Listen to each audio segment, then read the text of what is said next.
About the recent homeowner's insurance inquiry. First, you have some time to look at questions 1 to 6.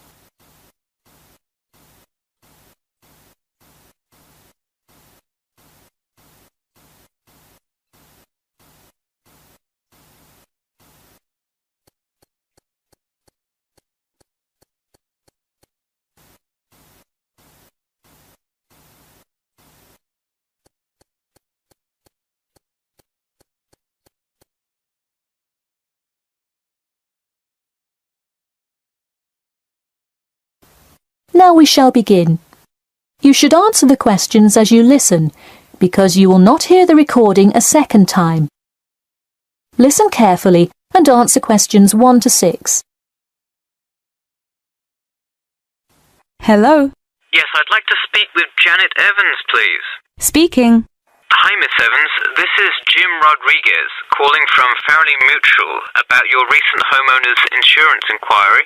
Yes, hi. Thanks for returning my call. My pleasure. I understand you are potentially interested in insurance for a bungalow located a bit out of town. Could you give me the address? Sure, it's 49 Greenway Court. Greenway is one word. Thank you. All right, and would you prefer to be contacted via email or phone? Either one is fine. Maybe try emailing me first, and as an alternative, I can give you my phone number. Great, and what is your email address? pk2@cat.com.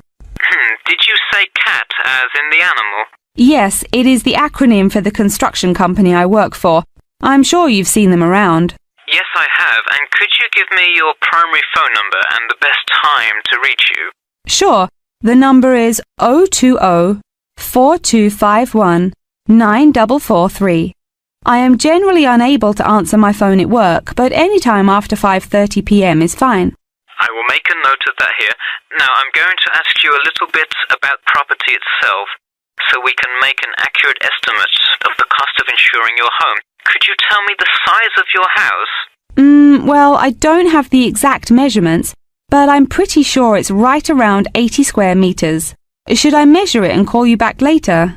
No, that's completely all right. I'll write 80 square meters for now to get the estimate, and then an agent will come get the exact measurements later on if you decide to purchase our insurance. Okay, great. And what material is your house made of? For example, wood, brick, stucco? It's mainly brick. Great. That will give you a lower rate than most of the materials, since it is so strong. Wonderful. And do you have any sort of home security, Miss Evans? We don't have a fence or anything yet, but we have an alarm system that we use regularly. Good. Before you hear the rest of the conversation, you have some time to look at questions 7 to 10.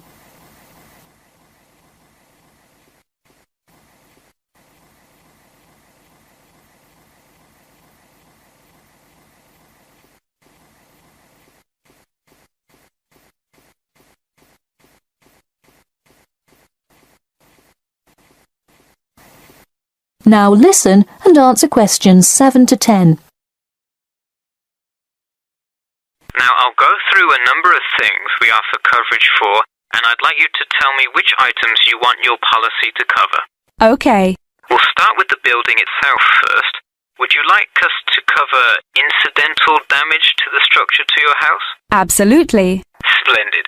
And the contents inside your house? We usually cover all items with an appraised value of about £200. Would you like us to cover theft and damage beyond natural wear and tear? I will let you know that the second option here will come with a considerable increase in your rates. I think I'd just like the contents of the house to be covered against theft then. All right, and would you like any other insurance? Fire, flood, etc.? Yes, I definitely want flood coverage. It rains a lot here and the drainage system in the area is not the greatest. Okay, I am calculating your quotation now. It will just take a second. It looks like your annual insurance rate will be £148.30. Thanks, that seems somewhat reasonable. I would like to take some time to think about it. How long does it take to begin receiving coverage after signing up? It depends on the time of year. It can take anywhere from 2 to 6 weeks. I would say if you sign up by July the 1st, you could start your coverage by August the 1st. I see. Okay, thanks for your help. Should I call you back at this number when I have made my decision? Yes, please. And so that we can look up your account faster, I'll give you a reference number that you should provide when calling. Ready? Yep. It's TR278Q. Got it. Thanks. Thank you, and have a nice day. That is the end of section 1. You now have half a minute to check your answers.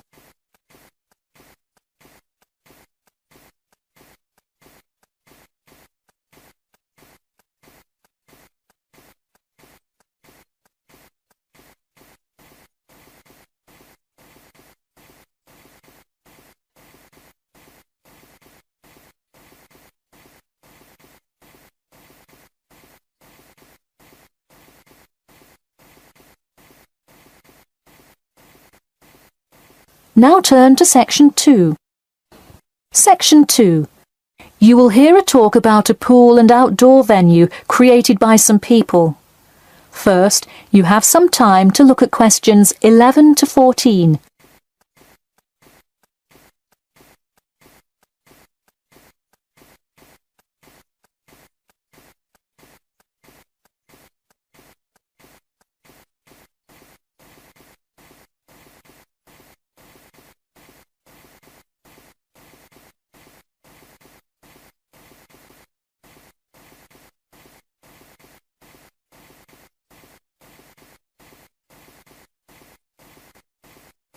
Now, listen carefully and answer questions 11 to 14. Hey, if you're just joining us on WKPX The Sound, welcome. We're here in the studio with Matt and Cam in the morning, and this morning we're talking about keeping the kids occupied on summer vacation. Folks, there's a new kid in town in the world of summer fun. Get ready for the Pool of the People. A pool and outdoor venue created by, that's right, the people. Scheduled to open in November, the ideas for everything from the design of the pool right down to the items sold in the snack bar have been decided upon by a sample of 1,050 members of the public. The public selected 2 top proposals from over a dozen created by renowned architect Ned Mosby, and the final design is truly something else. The pool is shaped like a fishbowl, sinking down into the ground. And there's, you guessed it, a real live fish tank in the center. It's certainly the center of attention in the Bridgewater area. Now, you are probably wondering how much an extravagance like this must cost, right? Well, have no fear. At just £15 for adults and £10 for kids, it's an affordable way to entertain the kids in those dog days of summer. The only problem now is the possibility that it will in fact become too popular. The pool is only so large, so swarms of people coming to enjoy it may cause quite a crowd in its first summer of opening. There will be an opening party for a select audience, and in line with the pool's mission, the people have decided on all the arrangements.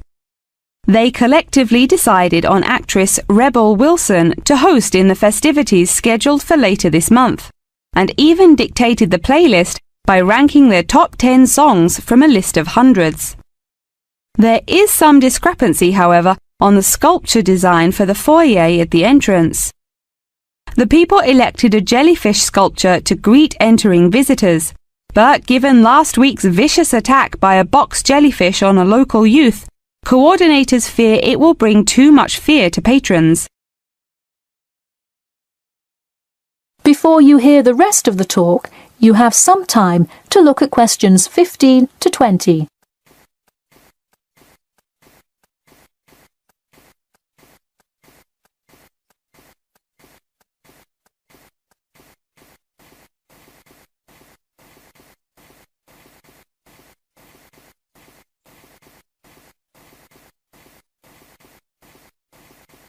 Now listen and answer questions 15 to 20. The theme of the clubhouse is set to be International Waters, with a different section representing each continent, designed by the legendary local artist Roberta Annuzzi. Representing Asia in the reception area will be a mosaic made up of prominent animals indigenous to the continent. A camel, a panda, and the Siberian white tiger, to name just a few. In the West Lounge, feel the cool, icy vibes of the Transantarctic Mountains of Antarctica. Makes you cold just thinking about it, doesn't it? Just seeing a wall with a mural of the glacial mountains is almost enough to cool you off on a December afternoon. Almost. Why not make the trip to the pool a social studies lesson at the same time? The theme in the ladies' lounge room for Africa may not be what you expected. A safari? Drum music? The Nile River? No. Did you know that Africa was home to the first jewelry? I sure didn't. By contrast, as you may expect, North America's theme for the card room is as modern, even futuristic as it gets. Annuzzi created for North America a sort of absurdist print, interestingly juxtaposing the moon landing of 1969 with an abstract depiction of humans living on Mars. Seems to me like an interesting commentary on the future of space exploration. And in the men's lounge room, the ancient forts of Sparta, Rome, Greece, and other European civilizations fittingly exhibit the strength and combatant characteristics of these societies. Finally, the cafe and breakfast room area is an enchanting round room that draws all attention to its center, where there is a strikingly realistic sculpture of a volcano. The delicious food may actually be only the second most exciting part of this room, in comparison to the 9-foot statue, complete with brightly colored molten lava to characterize South America. Honestly, it is like a museum visiting each room of the clubhouse. Why not make the trip to the pool an educational one for the kids? We're going to take a quick commercial break here at WKPX, but we'll be back in 10 with more on what's touted to be the summer's hottest place to beat the heat. That is the end of section 2. You now have half a minute to check your answers.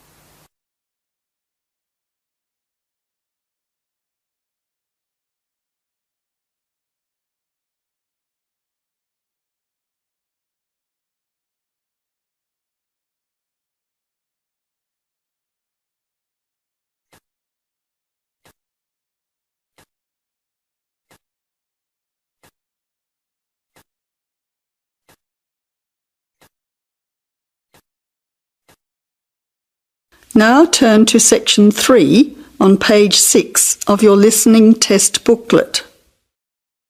Section 3. You will hear a student, Sandra, talking to a student advisor about her approaching exam. First, you will have half a minute to look at questions 21 to 30.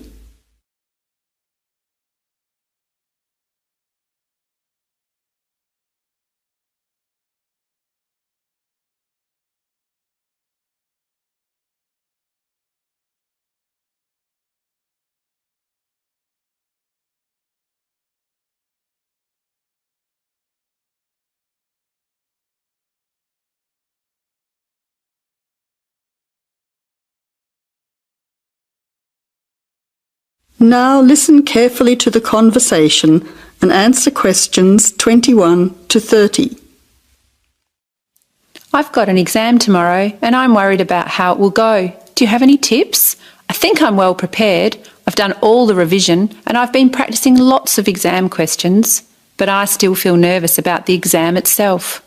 I know what you mean, but if you're well prepared, you should be fine. You just need to stay calm and keep reminding yourself that you are prepared. That's easy to say, but in an exam, unexpected things happen. Well, there are a few things that I found helpful. You don't want to run out of energy or feel sleepy during the exam, so make sure you eat something beforehand. Also, it's a good idea to leave home early to allow for any traffic jams or parking problems. You don't want to arrive late, or even worse, miss the exam altogether. That's good advice. But if I get there too early, I might start getting nervous while I'm waiting. That can happen, especially if you start talking to others about the exam. You know how they can start saying things like, there's bound to be a question on such and such, or most people failed this subject last year. I found that this kind of talk can just make you panic. So if you arrive very early, read through your notes while you are waiting. I think you'll find it helps you to stay calm. OK. What about during the exam? I keep thinking about the things that can go wrong. Well, I think the most important piece of advice would be to read the instructions and questions carefully. Make sure you know how many questions and sections there are so that you don't miss any. Then make sure you know how you're expected to answer them. Yeah, it would be terrible to fail because I missed a whole question or section. That's right. Timing is also important. You don't want to miss a question because you run out of time either. Allocate a time for each question and stick to it. And because timing is vital during an exam, I always wear a watch just in case there isn't a clock in the exam room. It helps to keep you on track. Also, if you see that time is running out, briefly answer or just guess the answer to as many of the questions as you can. Yes, especially for multiple choice questions. I could be lucky and select the correct one. True. Even if you don't know the answer, you could still gain valuable marks by guessing. Another important thing is to write the number of words required for an essay question. If your essay is too long or too short, you could lose a lot of marks. You could also waste a lot of time. And I have seen students do badly because they spent too much time on one essay, then didn't have enough time left to complete another one. So look to see how many marks are allocated for each essay and divide your time accordingly. Thanks. Look, this is all terrific advice, but what if I suddenly start to panic or get a memory block in the middle of the exam? Well, you have to think positively. You know you are prepared and you know that you can pass. As soon as you feel yourself starting to get panicky, relax and take slow, deep breaths. You should allow yourself to take a few seconds to stretch your arms, legs, neck and back occasionally too. I found that this helps. It can also be useful if you start to feel physically tired during the exam. Yes, I can see how that could help. I'm feeling more relaxed as we speak. Good. Oh, and one more thing.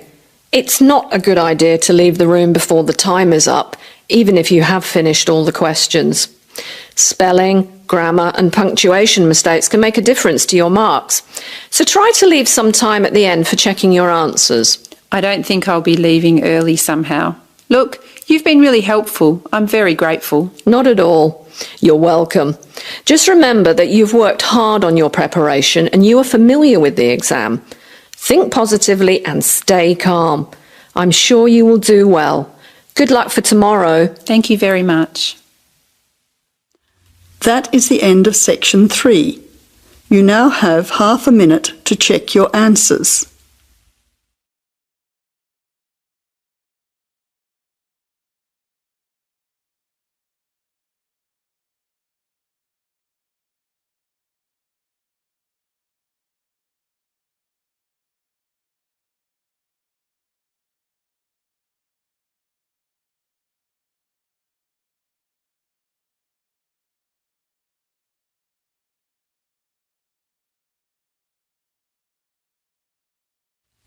Now turn to section 4 on page 8 of your listening test booklet. Section 4. You will hear a talk by a financial advisor about debt. First, you will have half a minute to look at questions 31 to 40.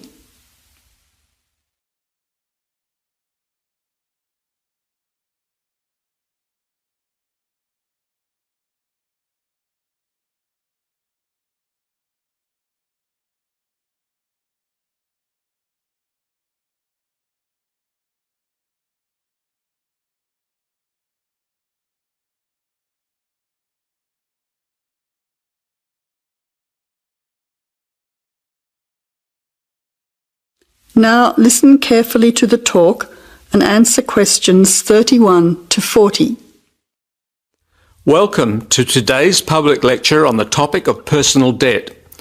I'm Ray Goodman from the Community Debt Centre, and I'd like to present to you today the second part of our 3-lecture series. Today we're going to look at how debt affects our lives. Debt is nothing new. It's found throughout human history and in every society. Many people know what it feels like to be in debt. Those of you who have bought a house will probably have a mortgage. Perhaps you've borrowed money from family or friends or got a loan for a car. Debt can sometimes be a way of juggling financial commitments and of paying in advance for things that you really need. For everyday living, you might not earn enough money from your job to pay for all the things that you need. You may require a little extra money in the form of credit cards. But debt has a darker side. Imagine how you would feel if you were deeply in debt and unable to repay what you owed. The consequences for many people can be disastrous. Today, people in the richer countries of the world live in a society where credit is easily accessible. Banks, building societies and credit card companies often encourage people to take out loans. They then make money by charging interest. For very low income earners, borrowing from a bank can be impossible. Instead, they are forced to take out a much higher interest loan from a private lender. They soon find that despite cutting back on many essentials, they are unable to keep up with these repayments. They are forced to take out another loan and find themselves plunging deeper and deeper into debt. People can find themselves with growing debts if they are unable to repay interest. This may be because of a sudden life-changing event, such as a business failure or losing a job.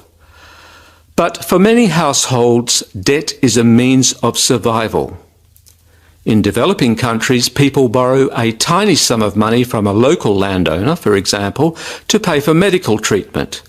They agree that a child would work as a full-time servant to repay the debt, and that child becomes a bonded labourer.